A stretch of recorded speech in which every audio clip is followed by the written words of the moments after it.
Hi friends, ఈరోజు మనం ఒక సింపుల్ రెసిపీ చూద్దాము. కమ్మనైన పెసరపప్పు పప్పు. ఈజీ ప్రాసెస్లో పెసరపప్పు పప్పు ఎలా చేసుకోవాలో చూద్దాము. ఎండాకాలం శరీరానికి వేడి చేయకుండా చలువ చేసే పెసరపప్పు పప్పు. కావలసిన పదార్థాలు. ఫ్రెండ్స్, మనం ఈ పెసరపప్పుతో సింపుల్గా పప్పు చేసుకుందాము. ముందైతే ఈ పెసరపప్పు శుభ్రంగా కడిగేద్దాము. శుభ్రంగా కడిగాము. పొయ్యి మీద పెట్టి ఉడికిద్దాము. ఫ్రెండ్స్ చూడండి, పెసరపప్పు ఎంత బాగా ఉడుకుతుందో. మంట సిమ్ చేసేద్దాము. మూత పెట్టేసి మెత్తగా ఉడికిచ్చేసుకుందాము. ఫ్రెండ్స్, ఈ పెసరపప్పు అయితే మెత్తగా ఉడికిపోయింది. చూడొచ్చు, సాఫ్ట్గా ఉడికిపోయింది. ఇప్పుడు ఈ పప్పుకి మనం తాలింపు వేద్దాము.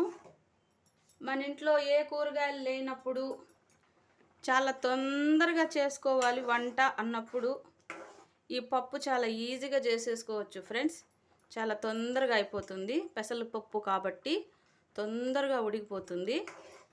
ఇప్పుడు ఈ పెసరపప్పు బాగా మెత్తగా ఉడికిపోయింది. ఇప్పుడు ఈ పప్పుకి మనం తాలింపు వేద్దాము. కడాయిలో 2 స్పూన్ల ఆయిల్ వేద్దాము.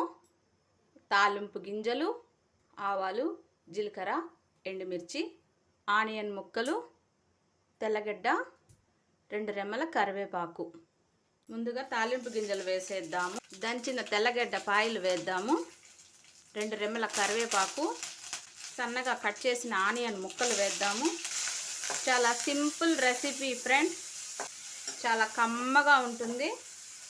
వేడి వేడి అన్నంలో 2 చుక్కలు నెయ్యి వేసుకొని ఈ పప్పు కలుపుకొని తింటే అద్భుతంగా ఉంటుంది.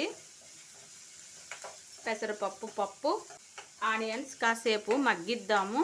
ఆనియన్స్ ఫ్రై అయ్యాయి ఫ్రెండ్స్. ఉడికించిన పెసరపప్పు వేసేద్దాము. పప్పుకి తగినంత సాల్ట్ వేద్దాము. మన రుచికి తగినంత వేసుకోవాలి ఫ్రెండ్స్.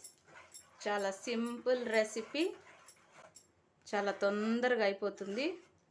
వేడి వేడి అన్నంలో ఈ పప్పు వేసుకొని కొద్దిగా నెయ్యి వేసుకొని తింటే అద్భుతంగా ఉంటుంది.